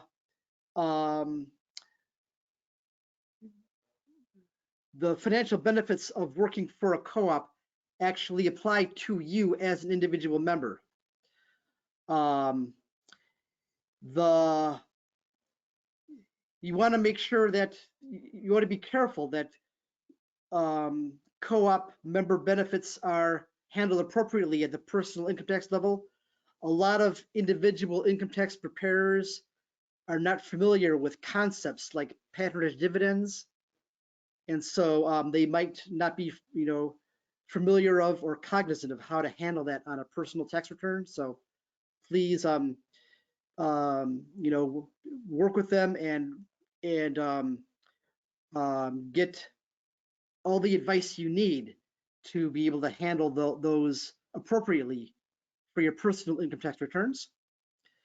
Next slide. So if you're an individual member and you received a patronage dividend for the year due to membership in your co-op that was treated as a corporation, how do you handle that on your personal income tax return? There's not real clear guidance in the IRS instructions for Form 1040 about patronage dividends because it's too esoteric of a concept to be right in the main set of instructions. The patronage dividends are considered to qualify for something that was approved 3 or 4 years ago in the big tax overhaul of 2017 that allowed for a 20% qualified business income deduction on business owners' earnings from earnings they get from owning a business. Patronage dividends definitely are part of that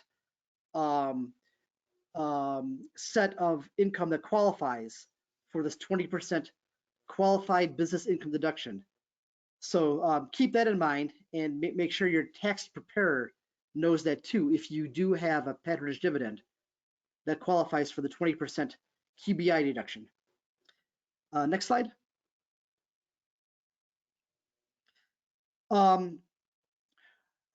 Do individual members, if they get a patronage dividend, do they have to pay self-employment taxes on that patronage dividend? Most experienced co-op accountants take the approach of no, you do not have to pay self-employment taxes on patronage dividends. Having said that, that's not an issue that the IRS has totally, completely, 100% resolved. There's been some case rulings that the IRS is not allowed to treat those amounts as income that's subject to self-employment tax. But as far as I know, that is not a 100% resolved issue at the IRS level. Next slide. How do you even report that on your tax return? And there are a couple of different ways you can do it. If you have a Patriot Dividend from a co-op that you're a member of, the option that we recommend is, we will call this option 1, is to record it as other income on your personal tax return, your 1040. If you record it as other income, that would normally avoid a trigger to the IRS. So this is something that self-employment tax is required for. And that's really the most basic and straightforward way to record taxes on your personal tax return. Next slide. Another way you could do it is to do it through Schedule CEZ that would be attached to your 1040. And for this approach, you have to take some steps to make sure that it doesn't automatically trigger self-employment taxes, which might take a little bit more machinations in getting the taxes prepared, so that self-employment taxes don't automatically show up as part of the tax preparation process. If you're using a tax preparation software, for example, and you put something into Schedule CEZ, the default is for the software to generate self-employment tax liabilities on that income. And so you have to do some extra steps to make sure that the self-employment taxes are not being generated if you choose this option 2. Next slide. And we have a whole section on our website about, well, we have a section on our website about co-ops. And within that co-op section, we have quite a number of blog posts on these topics that you can feel free to look up for your light reading enjoyment to learn more about these kinds of tax topics. Next slide. For partnerships, like we mentioned earlier, there is no specific form for co-op partnerships that's different from regular partnerships.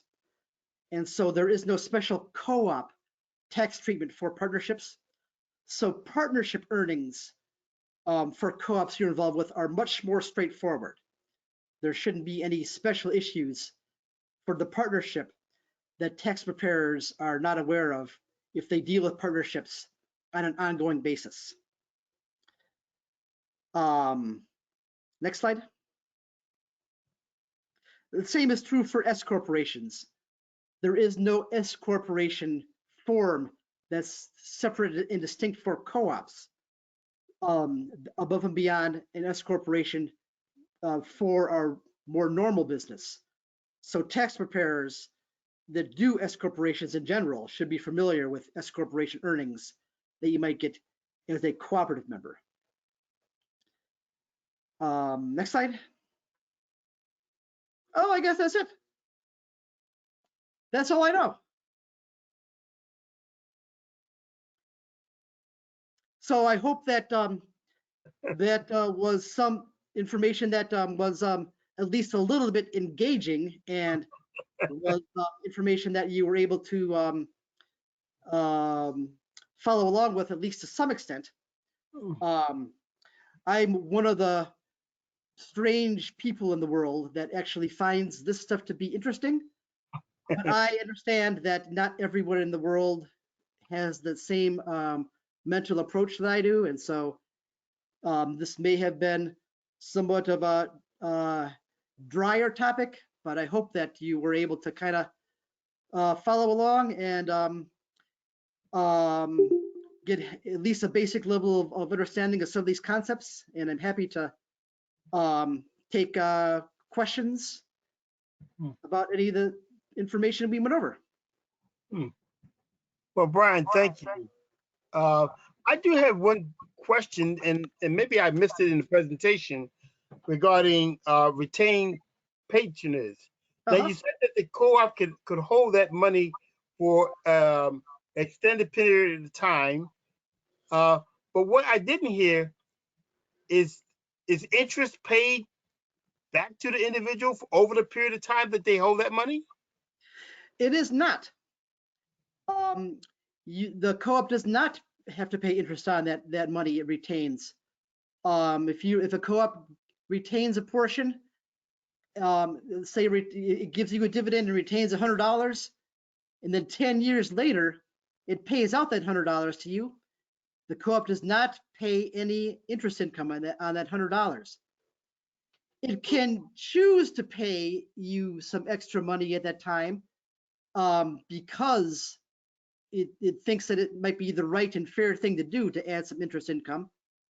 But if it does so, then that payment, that extra payment that it would consider to be interest, that would not be part of the retained dividend paid to you. That would be an extra payment.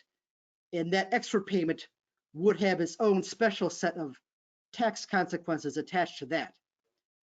So we don't see, I don't know if I've ever seen a co-op that's chosen to have an approach like that, in which it's chosen to add interest to a payment on a retained patronage dividend. Oh, that seems like I don't know if that's a good deal or a bad deal for one whose dividends are being retained. I mean, are the co-ops required to put those in interest-bearing accounts? No, they are not. A co-op has no obligation as to how it invests that money or what it does with that. There are no regulations or standards or guidelines or laws about what a co-op has to be doing with that money while it's retaining it. Oh, okay. But the decision to even withhold would have come from the members, and probably a majority of the members that made that decision, because they may have wanted to do something with that money to help them build onto the cooperative itself, Yes. thus enhancing That's everyone else's life. Yeah.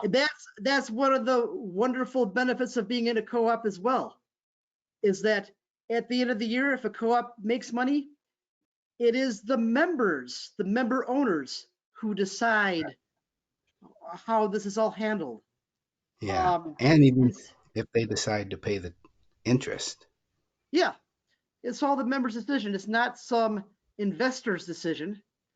It's the members, the member owners. Right. I think that's one of the wonderful aspects, and some of the most wonderful co-op meetings that I've ever been involved with are people bickering about what to do with their earnings. Isn't that a nice problem to have? Isn't that a nice thing to argue about? Yes. So that's a great thing about one of the great things about being a member of a co-op. Yeah. And also, just as an aside, I came from the housing co-op sector myself before I became an accountant, and I was a member of 3 different housing co-ops. And one year, this is actually, I wasn't a member anymore. I was just working for the housing co-op at the time. We had a huge windfall on property tax, a property tax refund we got because the co-op itself got property tax exemption. And so the co-op got repaid 3 years of property taxes Wow. that it had paid while it had been applying for property tax exemption. And so we had a series of long, contentious meetings about what to do with that windfall and how to allocate it to the members or not. A lot of arguments back and forth. It was wonderful. I was like, this is a co-op. This is what economic democracy is all about. The members deciding what to do with the money. Exactly. Whole reason why I'm here.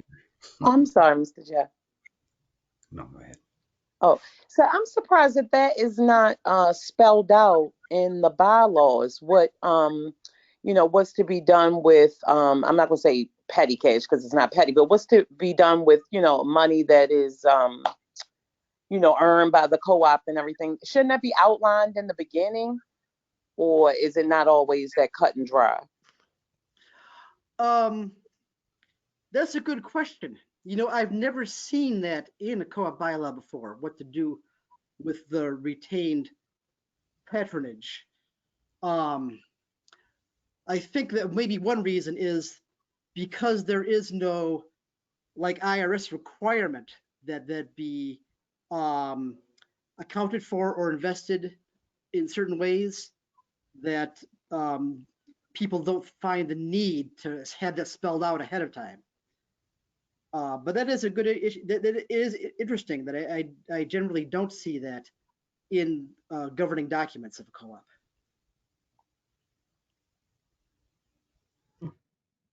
I had a question and maybe more so difficulty understanding the concept. Why are non-members allocated patronage? Wouldn't that just be like a line item expense, like a 1099 or a W-2 for their time if they're a non-member? That's right. The non-members shouldn't be the non-member hours in a corporate co-op. They do need to be accounted for as part of the overall formula for how many total hours were worked, but they should not actually get any patronage. So if you have a co-op that's half members and half non-members, and or let's say the total number of hours worked for the year, half the hours were member hours and half were non-member hours, then the total amount of the earnings that are to be patronaged would only be half of the total earnings. So the non-member time, non-member hours does get accounted for in the formula for determining the total amount of the earnings that are eligible for patronage. But then the non-members do not get the patronage itself. Does that make sense? Yeah, it makes sense, but maybe I'm disconnected, but I'm still, would I still be getting taxed for those hours? Oh, no, you would not. Okay. You would just get taxed on whatever compensation you got for the year.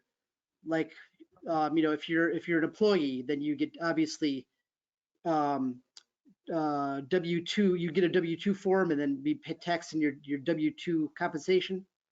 But if you're not a member, then you do not get any of the earnings and you're not taxed on any of the earnings. Okay. So you don't have any tax. There's no tax consequences that flow through to you at the end of the year above and beyond what you got compensated for as an employee. Just to go over, I hope I understand this right. Back when you were talking about the PPP loans to the employers, the employees still had to pay their taxes off of the untaxed PP loan money to the corporation, correct? The PPP awards don't really have any effect on the employees' situations. It's all So our labor still gets taxed always. Yep, it's a tax at the federal level, at least, it's a tax windfall for the business, Yeah. but it doesn't really affect the employees directly. So I guess Although, we as owners, indirectly it does, because the whole concept of the PPP was to help allow businesses to be able to retain right, workers. And so indirectly, they may have been retained when they might not otherwise have been during the pandemic. I guess that's the right. theory behind the PPP in the first place. Yeah. Brian, just a quick question. Lydia touched on this in terms of, trying to avoid some of the mistakes along the way. At what point should cooperatives, when they're starting to develop their documents, should they get an accountant such as yourself engaged in helping them to incorporate language within their membership agreements with their cooperative members? What we usually do is, if we are working with a co-op that's just starting up, the co-op, one of the first things they do is work with an attorney to get their governing documents set up appropriately, their articles of incorporation and bylaws and operating agreements. If that attorney is not someone who has a lot of expertise in co-ops, we usually would ask them to send the drafts of those documents to us so that we can review them before they get finalized, and give feedback to the attorneys about some of the nuances that are important to cooperative structures. If the attorney is experienced with co-ops, then that's not really necessary that we do that. And the other thing we would like to do is just make sure that when they're starting up and forming, that they really understand the tax ramifications of the form they're choosing. Like if they're going to choose to be an S corporation, we want to make sure that they really understand that there are limitations as to how the profits can be allocated to the members under the S corporation statutes. And so, if that's the case, do they really want to be an S corporation? Maybe yes, maybe no. And if a co-op is going to be set up as an LLC doesn't have a designated tax form. They can choose to be taxed. An LLC can choose to be taxed as a corporation or as a partnership. And so we want to give them a little bit of background on making the right choice for tax purposes as to what you want to be taxed as.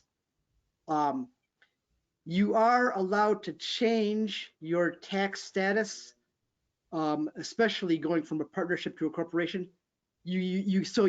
Once you make the initial election, that's not necessarily set in stone forever, but it is complicated and time consuming and costly to make a change in how you're taxed once you've set something up initially. And so it's much easier for you to consider the most appropriate form for yourselves initially, and then just stick with that. That's the easiest, least costly approach to use, and that will give you the least amount of headaches. So let me ask you this question here. In terms of this, the ecosystem, in terms of cooperatives, where are where are the minority firms that are doing this work around accounting when it comes to working with cooperatives? Are there a breadth of minority firms out there that are doing this work? I am not aware of firms like that. I wish I did know more. I wish I were more connected to them. But one of the problems too is that there are just so few accountants that choose to work with co-ops in the first place, that the pool of accountants and accounting firms that are involved with these kinds of businesses is pretty low. Some accountants and accounting firms get involved in co-ops, but most of them that do work in, not with worker co-ops, but with larger like agricultural or farmer co-ops or credit unions or rural electric co-ops that are kind of a different space than you know, small worker co-ops are, that and so there just aren't very many accountants that are choosing to really get involved in this kind of unique special area. But I would like to be more connected with more different kinds of accountants out there that I am right now. It's just kind of hard to really find and get networked with people doing this work. All right, thank you. Well, are there any pressing questions anyone wants to share with Brian before we, sign off and wrap up for this afternoon? All right, Brian. Well, Brian, you did say that you love this work, man. I was hanging in there with you. Thank you, Mr. Brian. Thank you. Yeah, thank you. But Thanks Brian, for sharing your Saturday morning too. Thank you for sharing your time with us this morning. But you know what I would like to do? I would like to have a conversation with you offline, and maybe how we can start to inform more Black and brown accountants about the need to cultivate this space. I would like to have that conversation with you as well. No, thank you. I look forward to that. So Brian, are you working with the company? Is it the Werner? Wegner, yes. Wigner? I'm with Wegner CPAs. Wigner. Yeah, okay. Because we had our one accountant when we had our 501c3 a couple of years have passed. And now she's working with a private firm, moved up to North Dakota and got with this housing, this company that builds homes. Okay. And now she's down in Texas working remotely. I would like her to get a hold of you because she helped our as the CPA, our co-op that we had short time. And she was good, but I'd like her to see if she would like to get involved with Wegner. Please feel free to forward her my contact information. I'd be happy to connect with her. Perfect. All right, thank you. Well, yeah, I am very passionate about co-ops. As I said, I came from the housing co-op sector, but I also have been involved with worker co-ops and food co-ops too. So I just love the co-op concept, and I love it at a high level. There's just the concept of what a co-op is all about, and all the little details and nuances. I love them too. One other question I have. It's about what happened in LA a year ago or so about the car wash cooperative. It was strange that they end up shutting them down because they were saying, they had, I think it was 8 or 12 employees, and they were saying, well, you all can't be owners because you can't divide it, out even 100% or something like that. So I don't know if that's has to do with the taxes part or not. But I was just wondering how. I apologize, but I am not familiar with that case. It sounds interesting. I'd like to look that up. Yeah. I don't know about that offhand. Yeah. Liz Ryder, she has more information about that. I can ask the question more clearly probably once I get re-detailed about what was how that ended up. They ended up getting shut down anyway. Okay. Okay. All right. Well, great. Well, Brian, again, thank you, and I'll be in touch with you, over the next couple of days and schedule some time that we can sit and talk. Otherwise, I'm want to say thank you for sharing your Saturday with us. I learned a lot, and I'm going to certainly look forward to meeting you again along the journey. I'm quite sure I will, because there's similar folks that have always mentioned your name to me as one from the work that you do. So I know that we'll be talking the next couple of days. Okay. So be mindful of your time and your Saturday. I don't know what the weather's like there, but we're gonna let you launch off and enjoy your Saturday afternoon. And if anyone has any further questions, you open to them emailing you? Oh, yeah. Please feel Okay, free to then. give me an email or a phone call. I'm happy to discuss your situations and learn about your projects. Well, good. So Well, good. please Well, feel free thank to you. contact me. Well, thank you. Thank you. Thank you very much, Brian. All right. Okay, thank all of you. Good luck with good luck with your projects and your career. Thank you. Thank you. Thank you. Bye bye. Uh,